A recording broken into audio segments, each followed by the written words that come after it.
오늘 보실 말씀은 구약 성경 533면에 구약 성경 533면에 열왕기상 11장 26절부터 43절 말씀까지를 제가 한 절 읽고 여러분은 한 절 읽고 교도가 읽도록 하겠습니다. 열왕기상 11장 26절부터 43절 말씀까지입니다. 솔로몬이 신하 느밧의 아들 여로보암이 또한 손을 들어 왕을 대적하였으니 이는 에브라임 족속인 스레다 사람이요 그의 어머니의 이름은 수르아이니 과부더라.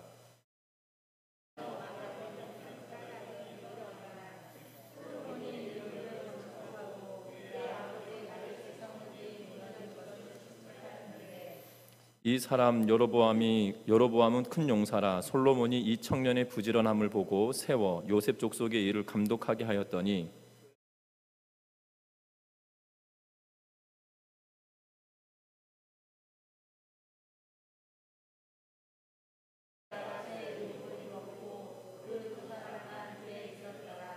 아이야가 자기가 입은 새 옷을 잡아 12조각으로 찢고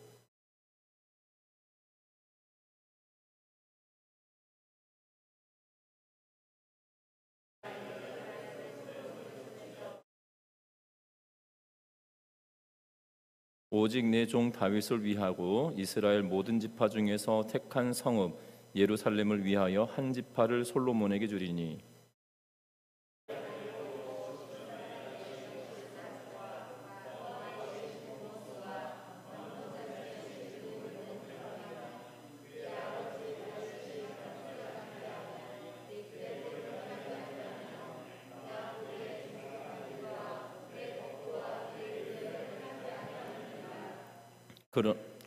그러나 내가 택한 내 종 다윗이 내 명령과 내 법도를 지켰으므로 내가 그를 위하여 솔로몬의 생전에는 온 나라를 그의 손에서 빼앗지 아니하고 주관하게 하려니와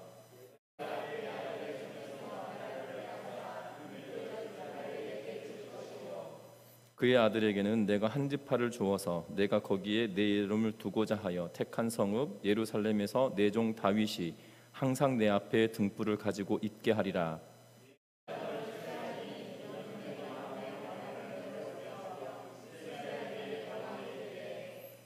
내가 만일 내가 명령한 모든 일에 순종하고 내 길로 행하며 내 눈에 합당한 일을 하며 내 종 다윗이 행함같이 내 율례와 명령을 지키면 내가 너와 함께 있어 내가 다윗을 위하여 세운 것 같이 너를 위하여 견고한 집을 세우고 이스라엘을 내게 주리라.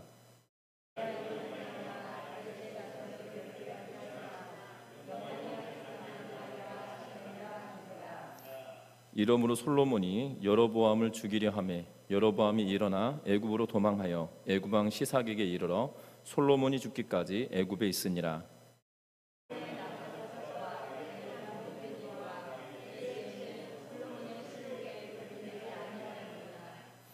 솔로몬이 예루살렘에서 온 이스라엘을 다스리는 날수가 40년이라.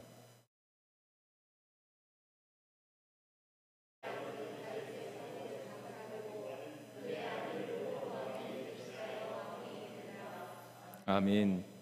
우리 서로 인사 나누고 말씀 나누겠습니다. 사랑하고 축복합니다. 그리스도인에게는 분명한 고백이 있어야 합니다. 그것은 다른 고백이 아니라 역사로 움직이는 존재가 세상의 권력자나 세상이 가지고 있는 이 재력가들이 아니라 세상을 움직이시는 이는 하나님이시란 사실을 우리는 분명하게 고백하며 살아야 할 것 같습니다. 하나님은 그의 뜻대로 역사와 그리고 세상을 움직여 가시고 통치하신다는 것을 믿지 못한다라면 우리는 그 하나님을 믿고 섬길 이유가 없을 것 같습니다. 왜냐하면 세상의 권력자만도 못하고 세상의 재력가만도 못한 그러한 하나님이 될 수밖에 없기 때문이죠.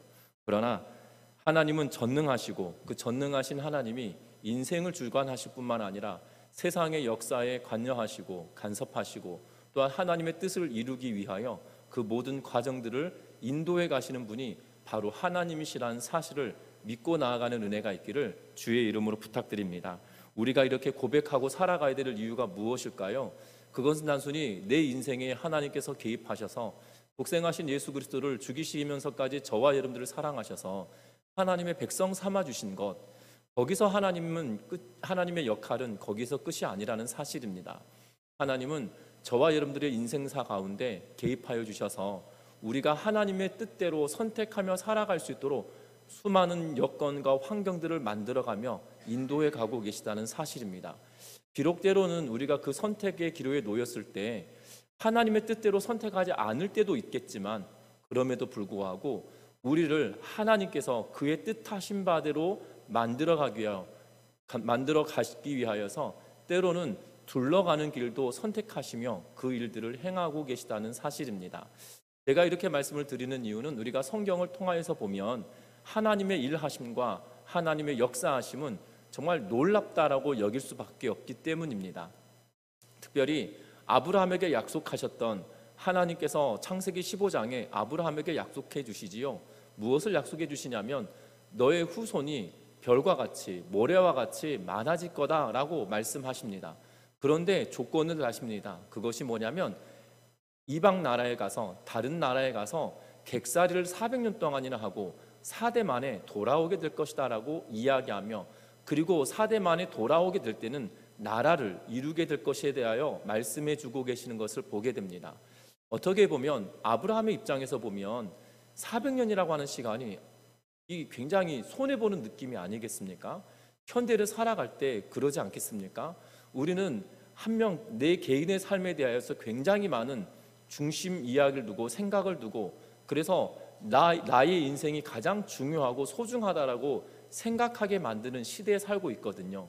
그렇기 때문에 400년 후의 생각은 할 필요도 없고 해서도 안 될 일인 것처럼 여겨지지만, 하나님은 그럼에도 불구하고 하나님은 그의 계획과 목적하신 대로 하나둘씩 이루어가고 계시다는 사실입니다. 뿐만 아닙니다. 하나님께서는 예레미야를 통하여서 이스라엘 백성들이 바벨론의 포로로 끌려갈 것에 대하여 이야기하십니다. 그런데 바벨론의 포로로 끌려가는데 70년이 차면 다시 이 땅으로 돌아오게 될 거라는 예언의 말씀을 해주고 계시거든요. 분명한 것은 이사야 선지자를 통하여서 이사야 45장에 보면 무엇에 대하여 이야기하고 있냐면 하나님께서 고레스 왕을 택하여 그로 하여금 하나님의 백성, 하나님의 나라 삼아주실 것에 대하여, 또 하나님의 백성들을 다시금 하나님께서 택하신 땅으로, 가나안 땅으로 돌아오게 하실 것에 대하여 예언하고 있는 것을 보게 되고, 고레스는 하나님을 알지 못하나 하나님은 고레스를 택하셔서 기름 부으시고 그로 하여금 왕을 세우신다는 거죠. 여러분들 잘 생각해 보시면 우리는 이렇게 생각할 수 있습니다. 이사야는 비슷한 시대 사람이 아니겠나 라고 생각할 수 있는데요, 그렇지 않다는 겁니다. 이스라엘 땅이 남유다가 멸망하기 전 100년에 가까운 시간에 살았던 인물이고요. 그리고 고레스는 이스라엘 백성들이 바벨론에 의하여서, 남유다가 바벨론에 의하여서 멸망당하고 포로로 끌려갔다가 70년 만에 돌아오게 되기 때문에 적어도 2세기 가까운 시간 동안, 200년 가까운 시간 동안 떨어져 있는 시대와 세대가 다른 그러한 인물입니다.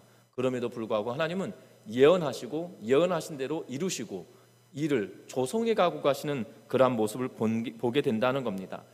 뿐만 아닙니다. 성경을 이루시기 위하여 예수님의 어머니 마리아가 호적을 하러 만삭이 되었을 때 살던 나사렛이라고 하는 지역에서 유대 땅 베들레헴, 자기의 본 고향, 본적지로 가게 되어지는 것을 보게 됩니다.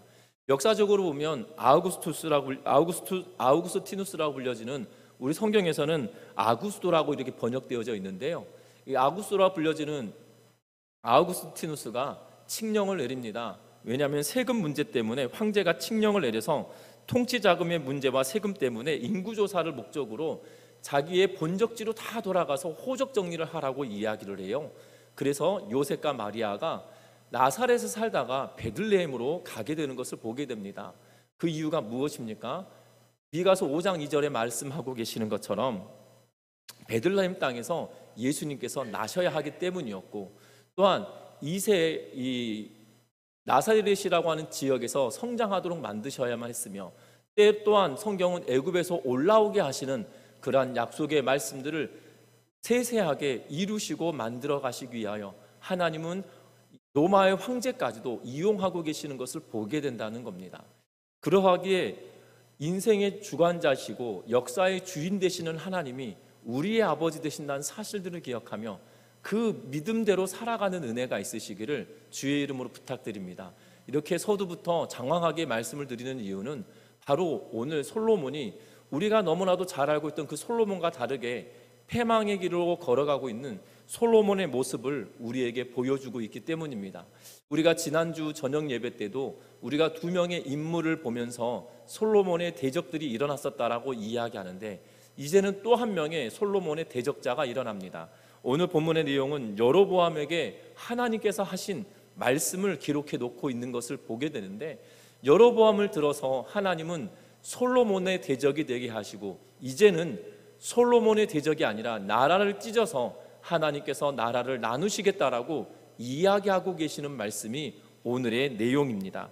특별히 26절 말씀과 26절부터 28절 말씀까지 같이 한번 읽어보겠습니다. 같이 읽어봅니다.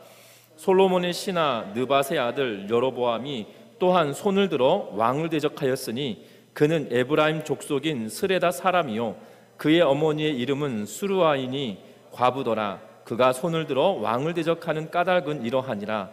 솔로몬이 밀로를 건축하고 그의 아버지 다윗의 성읍이 무너진 것을 술축하였는데, 이 사람 여로보암은 큰 용사라.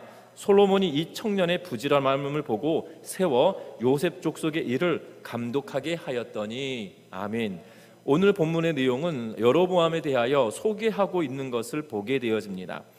대부분 그 인물을 소개할 때 대부분 이렇게 말합니다. 누구의 아들, 누구의 손자, 누구의 현손, 누구의 자손 이러면서 남성들, 아버지와 할아버지와 증조 할아버지와 고조 할아버지의 이름을 계속 거론하고 있는 것이 성경의 특징입니다.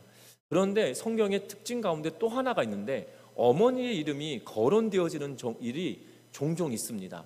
어머니의 이름이 거론되어지는 일이 언제 있냐면, 왕에 대하여 이야기할 때, 왕을 소개할 때는 누구의 아들, 이 누구다라고 표현하며 그의 어머니의 이름을 간혹 집어넣을 때가 있다는 거죠. 여러분들 솔로몬이 다윗의 아들인 것도 아시지만 누구의 아들인 것도 아십니까? 밧세바의 아들인 것도 아셔요. 왜 그랬을까요? 여러분들 다른 왕들에 대한 이름들은 잘 모르더라도 중요한 인물들에 대하여서는 그의 어머니까지도 거론하고 있는 것이 성경의 특징입니다. 이것이 독특한 성경의 특징인데요. 왜냐하면 남성 중심으로 살아왔던 그러한 고대 사회에서 여인들의 이름을 기록한다는 것은 특징적이고 부각시키고 강조되어져야 될 사건이기 때문입니다. 특별히 오늘 성경에 보니까 여로보암에 대하여 말하는데, 그의 어머니의 이름은 수르아다라고 기록하고 있고, 에브라임 족속의 스레다 사람, 스레다라고 하는 지역에 살고 있는 사람이고, 그리고 그의 어머니는 과부였다라고 설명합니다. 또한 그에 대하여서 이야기할 때 29절에 28절 말씀에 보면 이 청년이 부지런한 사람이다라고 이야기하고, 요셉 족속의 일을 관장하도록 감독자로 그를 세웠다라고 이야기할 만큼 이 여로보암에 대한 신임이 두터웠음을 이야기하고 있는 것을 보게 됩니다. 그런데 우리가 이 말씀을 보면서 기억해야 할 것은, 솔로몬이 밀로를 건축하고 그의 아버지 다윗의 성읍이 무너진 것을 수축하였다라고 말하는 것을 보게 되어집니다. 솔로몬이 자신의 궁전을 짓고 어떻게 보면 예루살렘의 지역 가운데 그 중심 지역을 옮겨가고 있는 거예요. 쉽게 말하면 이런 겁니다. 과거에 우리가 60년 전에는 67년 전이 아니죠. 이 전주만 하더라도 30년 전에 이 전주의 시내가 어디였습니까? 40년 전에 객사 주변을 시내라고 하셨죠. 지금도 그렇지만, 그런데 그 번화가의 중심이 지금은 조금씩 이동해 왔지 않습니까? 그러면서 이 번화가 중심지어라고 불렸던 곳이 지금은 공동화 현상이 일어나면서 좀 낙후되어져 가는 것처럼 여겨지지만, 분명한 것은 이때도 마찬가지였다는 거예요. 솔로몬의 궁전을 짓고 이렇게 같은 지역 안에서, 예루살렘 성 안에서 주로 활동했던 지역을 이렇게 옮겨간 거예요. 그러다 보니까 다윗이 지었던 다윗 성에 대한 부분이 어떻게 됐을까요? 허물어지고 낙후되고 무너지기 시작한 거예요. 그런데 이 시기를 솔로몬이 치세한 지 20년이 지나고 난 성전을 짓고, 또한 그가 솔로몬이 성전을 짓고 궁전을 짓는 시간이 20년이 걸리거든요. 그러니까 이 기간이 지나고 나서 이 다윗 성읍을 수축하고 다시 보수하는 작업이었기 때문에 적어도 20년이 지난 이후의 일이라는 것이지요. 어떻게 보면 솔로몬이 성전을 다 짓고 솔로몬의 궁전도 다 짓고 난 이후에 20년이 지나서 그의 치세가 중반을 치닫고 말년기로 넘어가는 그러한 시기에 일어났었던 일이라고 우리는 알 수 있을 것 같습니다. 중요한 것은 이미 두 번에 걸쳐서 반란에 대한 일이 있었고, 또 하나는 이제 여로보암에 대한 이야기를 하고 있는데, 이때도 마찬가지로 여로보암에 대하여 신임은 두터웠으나 이 여로보암이 열심히 일하는 부지런한 사람이었고, 하나님께서 그를 택하시는 이유가 달리 있어 보이진 않지만 하나님은 그를 택하시고 부르심에 대한 이야기를 하고 있다는 사실입니다. 어떻게 보면 솔로몬이 가장 신임하였던 사람들 가운데 하나가 지금 모반하고 배반하는 역사를 기록해 놓고 있고, 그를 통하여 하나님 또 다른 나라를 세울 것에 대한 예고를 하고 계시는 모습을 보게 된다는 겁니다. 하나님께서는 그 여로보암을 선택하십니다. 그 선택하시는 이유가 29절 말씀에 기록하고 있는데, 선택의 방법을 기록하고 있는데, 예루살렘에서 나갑니다. 그리고 실로 사람 선지자 아이야를 길에서 만나게 되어지고, 그리고 아이야가 새 의복을 입었는데 그 둘만 들에 있는 상황이 됩니다. 새 옷을 찢습니다. 그것도 10조각으로 찢어버립니다. 이 본문을 읽으면서 진짜 아깝겠다 이 생각이 들었거든요. 왜냐하면 지금처럼 새 옷이라는 표현이, 옷이 구하기 쉬울 때 새 옷이면 뭐 그렇게 아깝다는 생각이 안 들 텐데, 제가 말씀드렸죠. 예수님 시대에 살아갔던 시대에 겉옷의 가치가 중형차 한 대 정도 값이다 하고요. 3,500에서 4천만 원 정도 되는 가치를 가지고 있어요. 그러니까 이것이 고대 사회이니까 그 가치는 비슷할 겁니다. 그런데 그 새 옷을 지금 확 찢고 있어요. 여러분, 그거 쉽게 찢어질 수 있겠습니까? 그런데 이 아이야에게 하나님께서 명령하셨기 때문에 그 일을 행하고 있거든요. 이렇게 말하면 양영순 목사가 굉장히 세속적인 것 같아요. 어찌됐든 그렇습니다. 그런데 조금 찢어가지고 여로보암에게는 10조각을 줍니다. 그러면서 뭐라고 하냐면, 하나님께서 솔로몬의 손에서 이 나라를 찢어서 12조각으로 12개의 지파를 만들어 10지파를 너에게 주겠다. 그리고 솔로몬에게는 하나를 주겠다. 그리고 솔로몬에게 주는 것이 아니죠. 하나님께서 택한 내 이름을 둘 곳이 있는 택한 성읍이기 때문에 그 땅을 주겠다라고 이야기하고 계시는 것을 보게 됩니다. 그래서 우리는 성경을 읽을 때 고민되어집니다. 뭐가 고민되냐면, 여로보암에게 10지파 주었으면 유다에 몇 지파가 남아야 되는 거예요? 2지파가 남아야 되거든요. 12지파니까 10지파를 북쪽에 주었고 여로보암에게 주었고 2지파는 남아야 되는데 한 지파만 주었다라고 이야기하고 있어요. 그러면 이 한 지파는 도대체 어디 갔을까라고 생각이 들 수 있는데, 한 지파는 어디 갔을까 생각이 들 수가 있는데요. 한 지파는 이 도중에 어떠한 이유였는지 모르지만 없어져 버려요. 어떠한 이유였는지 모르겠지만 없어져 버려요. 그 지파가 단지파거든요. 그러니까 단지파가 북쪽으로 막 올라가서 단과 브에세바라고 하는 지명은 남겨두었는데, 그 지파가 사사기의 삼손 이후에 그 단지파에 대한 내용들이 어느 순간 없어져 버려요. 그래서 역사학자들은 단지파가 북쪽으로 올라가다 점점점 위로 올라가서 다른 나라들과 섞여버렸을 거다라고 이야기하는 학자들이 있는 것을 보게 됩니다. 그래서 단지파에 대한 내용들이 잘 기록되어져 있지 않아요. 그래서 10지파만 주었는데, 중요한 것은 또 나중에 본문들을 보다 보면 이 예루살렘에 이 유다 지파뿐만 아니라 베냐민 지파도 같이 있는 것처럼 보여지는 그러한 내용들이 있어요. 그래서 여러분들 읽으실 때 오해하시면 되지 않는 게 뭐냐면, 베냐민 지파와 유다 지파가 예루살렘에, 남유다에, 그리고 북이스라엘은 10지파 주었다라고 생각하시면 이 성경보다 막 꼬이기 시작합니다. 그래서 베냐민 지파는 이쪽 남쪽 유다 지역에 있었던 사람들은 유다에 남고, 북쪽 지역에 북쪽 지역에 경계를 두고 있었던 사람들은 북쪽으로 편입되어지는 그런 모양새다라고 생각하면 될 것 같아요. 쉽게 말하면, 우리나라로 이해하기 쉽게 한다면, 북한 땅에도 강원도가 있잖아요. 북한 땅에도 강원도가 있습니다. 남한 땅에도 강원도가 있죠. 강원도라고 하는 지역을 이렇게 이 휴전선이 만들어지면서 강원도는 둘로 나누어져서 뭐 절반으로 딱 쪼개진 건 아니지만 일부분이 북쪽에 남아 있고 또한 일부분이 남쪽에 대부분이 남쪽에 남아 있는 그런 모양새처럼 동일하게 그렇게 되어졌다라고 생각하시면 될 것 같아요. 그것처럼 베냐민이 그렇게 나누어지지만 중요한 것은 오늘 본문에 그를 하나님께서 왕으로 세우기로 결단하셨다는 사실입니다. 그 이유를 세 가지로 말하고 있어요. 하나님이 솔로몬 대신에 여로보암을 왕으로 택하시고 그에게 10지파를 찢어서 왕으로 세우시는 이유가 세 가지다라고 선언하고 계시는데, 첫 번째 이유는 솔로몬이 하나님을 버리고 다른 신을 섬겼기 때문이다라고 이야기하고 계시는 것을 보게 됩니다. 또 하나는 다윗과 다르게 하나님의 길로 행하지 않았기 때문이다라고 말씀하고 있는 것을 보게 되어져요. 또 하나는 하나님 보시기에 정직한 일과 법도와 율례를 행하지 않았기 때문이라고 34절 말씀에 이야기하고 있는 것을 보게 됩니다. 하나님을 버리고 다른 신을 섬겼다, 그것이 33절 말씀. 그리고 다윗과 다르게 하나님의 길로 행하지 않았다라는 말씀이 33절 하반절의 말씀.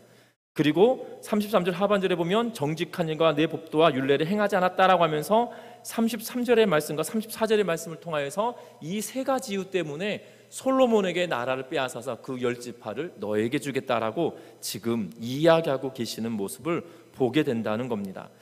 중요한 것은 이 여로보암에게 하나님께서 이 10개의 지파를 주면서 약속한 것이 있어요. 그것이 무엇이냐면, 같이 한번 읽어보는데요, 38절 말씀을 같이 한번 읽어봅니다. 만일 내가 명령한 모든 일에 순종하고 내 길로 행하며 내 눈에 합당한 일을 하며 내 종 다윗이 행함과 같이 내 율례와 명령을 지키면 내가 너와 함께 있어 내가 다윗을 위하여 세운 것 같이 너를 위하여 견고한 집을 세우고 이스라엘을 내게 주리라. 아멘.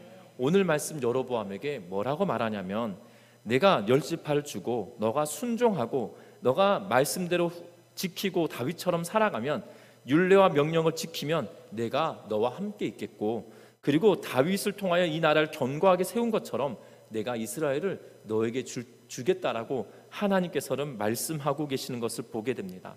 어떻게 보면 하나님은 왜 이런 일들을 행하실까라는 생각이 들어집니다. 분명한 것은 하나님은 여로보암이 어떻게 될지 몰라서 세우셨을까라는 생각이 들 수 있는데요, 오늘 이 본문에 이야기하고 있는 것처럼 이 여로보암을 소개하였던 것에 그 핵심이 있는 거죠. 그것은 다른 것이 아니라 그가 맡았던 일에 대하여 부지런히 행하고 있는, 그리고 요셉 족속의 지파로서 그 일들을 감당하며 그 일들에 대하여 열심으로 마음을 사면서 일을 하게 했다는 거예요. 그 감독자로 있으면서 요셉 지파가 하였던 일들, 요셉 지파는 이 두 지파거든요. 에브라임과 므낫세 지파들이 했던 일들을 지금 관리 감독하고 있는데, 이 사람이 지금 어디 출신이라고요? 에브라임 족속 출신이라고요. 그러다 보니 에브라임 족속의 출신인데 그 사람들의 마음을 그가 사고 있음을 역대기에서는 다시 한번 이야기하고 있는 것을 보게 되는데요, 분명한 것은 여러 가지 상황들을 하나님께서 만들어 가시며 그를 일으키셔서 하나님은 솔로몬의 죄에 대한 문제를 징계하시기 위하여 그를 세워놓고 계시고 있다는 사실입니다. 우리가 주목해야 할 것은 우리의 삶도 마찬가지라는 거예요. 우리가 말씀을 붙들고 믿음으로 살아갈 때 우리가 죄악된 본성이 우리에게 있어서 우리도 넘어질 수 있고 우리도 쓰러질 수 있다는 거죠. 그러하기 때문에 하나님은 우리를 징계하시거나 때로는 우리가 돌이키기를 바라시는 마음으로 가시와 같은 존재들을 곳곳에 세워 놓으실 때가 있는데, 저와 여러분들 기억할 것은 그들이 나쁜 사람, 악한 존재들이 결단코 아니었다는 거예요. 여로보암이 악하거나 반란을 도모할 계획과 꿈을 꾸고 살아왔던 사람은 아니었다는 거예요. 그럼에도 불구하고 하나님은 그를 택하여 그 일들을 만들어가고 계시다는 거예요. 저와 여러분들 눈여겨보아야 할 것은, 앞에 있었던 솔로몬에 대적하였던 두 사람은 솔로몬에 대하여 악한 마음을 품고 대적하였던 사람이었다라면 여로보암은 그렇지 않았다는 거죠. 오히려 하나님이 그를 택하여 나라를 세우겠다라고 약속하시며 마치 다윗에게 기름 부어서 사울이 있음에도 불구하고 다윗에게 기름 부어서 왕위를 세우듯이 그렇게 행하고 계시는 하나님의 놀라운 일을 우리는 보아야 된다는 겁니다. 그러하기 우리가 이 말씀을 통해서 깨달아야 될 것은 무엇일까요? 솔로몬이 행하였던 일을 반대적으로 보면 되겠죠. 솔로몬이 나라가 나누어지는 이유가 뭡니까? 하나님을 버리고 다른 신을 섬겼기 때문이라는 거예요. 여러분들 기억할 것은 다른 신이라고 해서 우리가 다른 우상을 섬긴다 이렇게 말하면 난 우상 안 섬기는데 이렇게 말할 수도 있을 것 같아요. 그런데 성경은 뭐라고 이야기하냐면 탐심은 우상 숭배다라고 이야기하고 있거든요. 골로새서 3장 5절에 탐심은 우상 숭배다라고 규정을 지으며 우상 숭배가 다른 것이 아니라 바로 탐심, 무언가 격하게 욕심을 내는 것, 하나님보다 더 귀하게 여기는 것, 그것 자체가 우상 숭배다라고 이야기하고 있다는 거예요. 저와 여러분들 하나님보다 더 앞서서 사랑하는 것이 우리의 삶 가운데 있지 않도록 우리의 삶을 다스리고 하나님이 내 인생의 주인이시며 내 삶의 첫사랑이신 분이다라고 고백하며 살아갈 수 있는 우리 전미중학교의 모든 성도님들 되시기를 주의 이름으로 부탁드립니다. 제가 첫사랑을 회복해야 된다라고 설교했더니 중고등부 학생들 중에 하나가 이러더라고요. 첫사랑은 안 이루어진다는데요 이러면서 저한테 그래가지고 설교 시간에 얼마나 깜짝 놀랐던 기억이 나는데, 여러분들 첫사랑은 하나님을 향한 첫사랑, 하나님을 처음 만났던 그 사랑을 놓지 않는 은혜가 있으시기를 주의 이름으로 부탁드립니다. 남녀간의 첫사랑의 문제가 아니라 내가 하나님을 처음 인격적으로 만났던 그 뜨거웠던 그때를 놓지 않고 믿음으로 그 사랑을 회복시켜가는 은혜가 있으시기를 바랍니다. 뿐만 아닙니다. 다윗과 다르게 하나님의 길로 행하지 않았다라는 거예요. 다윗은 하나님의 뜻이 어디 있는지 분별하기 위하여 부단하게 애썼던 사람이에요. 심지어 압살롬에 의하여서 예루살렘 성에서 쫓겨남을 당하는 그 순간에도 하나님의 뜻을 찾았던 것을 보게 됩니다. 시므이가 그의 뒤를 쫓으며 악한 말로 계속적으로 이야기할 때 그가 그를 죽이지 말라라고 이야기하며 그가 하는 말이 옳을 수 있다라고 하며 하나님의 음성을 찾도록 애쓰고 있는 모습을 보게 되거든요. 분명한 것은 하나님의 뜻이 어디 있는지 해마다 분별하며 하나님의 뜻이 나를 향하신 하나님의 계획이 어디에 있는지 거기에 관심을 두며 살아가는 은혜가 있기를 바랍니다. 그러면서 행하였던 일이 뭐냐면 하나님의 뜻을 찾고 하나님의 뜻을 분별하기 위하여 다윗이 행했던 일이 뭐냐면 정직한 일과 하나님께서 주신 법도와 율례를 행하는 삶을 살았다는 거예요. 이 세 가지가 우리의 삶 가운데 묻어나고 또한 배어나는 은혜가 있기를 주의 이름으로 부탁드립니다. 이렇게 하지 않았던 솔로몬을 하나님께서 결국 패하고 계시는 것을 보게 됩니다. 어떻게 패하십니까? 41절부터 43절 말씀에 보면 이렇게 기록합니다. 솔로몬의 남은 사적과 그의 행한 모든 일과 그의 지혜는 솔로몬의 실록에 기록되지 아니하였느냐? 솔로몬이 예루살렘에서 온 이스라엘을 다스린 날수가 40년이다 라고 이야기하고 40년이 되었을 때 어떻게 됩니까? 솔로몬이 결국 그의 조상들과 함께 잤다, 결국 죽었다라고 이야기하고 있는 걸 보게 됩니다. 하나님은 다윗과의 약속 때문에 뭐라고 이야기하고 계십니까? 지금 당장 이 일을 행할 것은 아니나 결국 그렇게 되어질 거다라고 말씀하고 계시는 것을 보게 되어지죠. 범죄한 솔로몬이 결국 그가 죽음으로 이 모든 상황이 종료되어지고 있는 것을 보게 됩니다.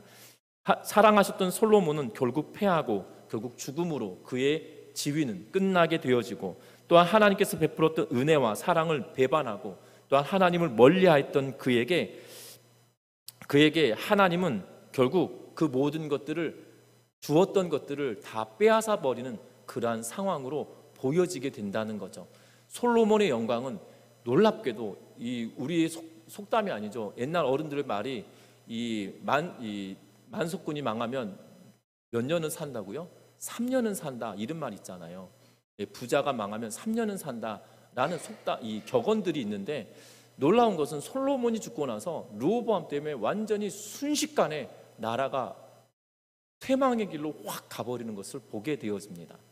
중요한 것은 기억할 것은 하나님은 베푸시는 이기도 하시지만 빼앗아가는 이기도 하시다는 사실이에요. 그런데 그 빼앗는 와중에 하나님은 심판 중에서도 하나님은 기억하고 계시는 것이 있다라는 것입니다. 오늘 성경에 보면 34절 말씀 같이 한번 읽어보겠습니다. 34절입니다. 그러나 내가 택한 내 종 다윗이 내 명령과 내 법도를 지켰으므로 내가 그를 위하여 솔로몬의 생전에는 온 나라를 그의 손에서 빼앗지 아니하고 주관하게 하려니와. 아멘. 솔로몬의 때에 뺏지 않겠다라고 하신 이유가 뭡니까? 다윗 때문이다라고 말하고 있잖아요. 저와 여러분들 기억할 것은 하나님의 진노 중에서라도 하나님의 긍휼하심은 여전히 남아있다는 거죠. 솔로몬이 그 긍휼하심에 깃대어서 그가 돌이키고 하나님께로 전폭적으로 돌아섰다라면 또 다른 길이 분명히 있었을 것인데, 결국 하나님은 흥망성쇠에 주관하시고 이루시는 그 하나님이 그의 길을 달리 만들어 가심으로 말미암아 이 어려움의 문제들이 다 확장되어지고 실행되어지는 그러한 모습을 보게 된다는 겁니다. 유대 전통으로 보면 솔로몬은 하나님을 잘 섬기다가 중간에 이 여인들에 의하여서 이방신을 섬기다가 말년의 주께로 돌아왔다라는 것이 유대 전통이거든요. 그런데 개신교 학자 중에 잭 스코트라고 불려지는 굉장히 유명한 신학자가 있어요. 그런데 그는 뭐라고 주장하냐면 굉장히 과격합니다. 솔로몬은 돌아오지 않았다라고 이야기해요. 그리고 이 아가서도 솔로몬이 썼다라고 일반적으로 이 개혁교회 신학자들도 대부분 그렇게 받아들이는데, 이분이 뭐 이단이 아니거든요. 그렇다고 해서 자유주의 신학자도 아니에요. 굉장히 보수적인 학자인데 뭐라고 이야기하냐면 아가서는 솔로몬이 쓴 책이 아니다 라고 이야기할 만큼 솔로몬은 돌아오지 않았다라고 현재 굉장히 강력하게 주장하는 그런 학자이기도 해요. 근데 그분의 잭 스코트의 이야기에 그렇다고 해서 100%다 배척할 수는 없을 것 같아요. 왜냐하면 근거가 있고, 그래서 그분의 이야기들이 계속적으로 인용되어지고 있는 것들을 보면 분명한 것은 솔로몬의 이 잭 스코트의 말을 빌려서 본다라면 솔로몬은 끝까지 돌이키지 않았다는 거잖아요. 그래서 그 땅이 결국 찢어져 버리게 되었다는 거잖아요. 하나님은 이스라엘 남유다의 가장 악한 왕 중에 하나라고 불려지는 므낫세도 하나님께 돌이켰더니 하나님께서 그를 돌이키시고 이스라엘 백성들을 향한 하나님의 계획을 유보하고 계시는 모습을 보게 된다는 거예요. 심지어 아수르는 하나님을 알지 못하는 나라였잖아요. 그리고 그 아수르의 수도였던 니느웨가 죄악 가운데 있어서 요나를 보내잖아요. 40일이 지나면 이 땅이 멸망할 거다. 그랬더니 하나님을 알지 못하였던 요나 백성들이 하나님을 향하여 죄를 뒤집어쓰고 슬퍼하고 애통하고 긍휼을 구하자 왕까지도 이 사람들이 왜 이러느냐라는 이야기를 듣고 이러이러한 일들 때문에 지금 이 사람들이 죄를 뒤집어쓰고 울고 통곡하고 있는 이유가 그것입니다라고 했더니 왕조차도 죄를 뒤집어쓰고 심지어 그 니느웨 성에 있었던 짐승들에게 이르기까지 먹이지 말고 다 금식하라라고 이야기하면서 하나님이 니느웨를 향한 계획을 유보하고 있는 것을 보게 되잖아요. 솔로몬이 마지막 때에 그의 마지막은 오늘 열왕기만을 통해서 본다라면, 유대 전통을 떠나서 성경 자체에서 말하고 있는 것만 본다라면 솔로몬은 하나님께로 돌아오지 않았기 때문에 그 일이 실행되어지고 있다는 거죠. 저와 여러분들 기억하셨으면 합니다. 하나님은 진노 중에라도 긍휼을 베푸시는 하나님이시라는 사실이에요. 때론 우리가 이 솔로몬과 같이 하나님 우상을 숭배하고 다윗의 길을 행하지 않고 또한 율례와 법도를 지키지 않는 우리의 모습이 있었다 할지라도 하나님은 그 진노 중에라도 우리를 긍휼하게 여기셔서 우리가 주께로 전심으로 돌아간다라면 하나님 우리를 하나님의 계획을 돌이키시며 하나님의 진노의 손을 거두시는 것을 우리는 본다는 걸 기억하면서 우리가 전심으로 하나님께로 돌아갈 수 있는 은혜가 있기를 주의 이름으로 부탁드립니다. 흥망성쇠는 하나님이 주관하신다는 거예요. 우리 인생의 흥망성쇠도 하나님이 주관하신다는 거고, 내 가정의 흥망성쇠도 하나님이 주장하신다는 거고, 내 개인의 흥망성쇠도 하나님께서 주장하시기에 그 하나님이 기뻐하시는 대로 내 삶을 초점을 맞추고 살아낼 수 있는 우리 전미중학교 모든 성도님들 되시기를 주의 이름 부탁드립니다. 말씀을 맺으려고 합니다. 하나님께서는 끊임없이 배신당하는 와중에도 은혜를 베푸시는 분이시라는 거예요. 오늘까지 솔로몬의 내용을 통해서 보았지만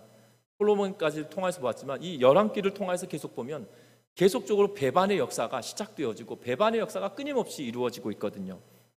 그럼에도 하나님은 그 은혜를 멈추지 않으시고 언약을 이행하려고 애쓰고 계시고, 언약을 지키시고 이행하시는 신실하신 하나님이신 것을 우리에게 보여주고 있습니다. 그러면 우리는 어떤 길을 걸을 것인지 우리가 잘 생각해 봐야 할 것 같아요.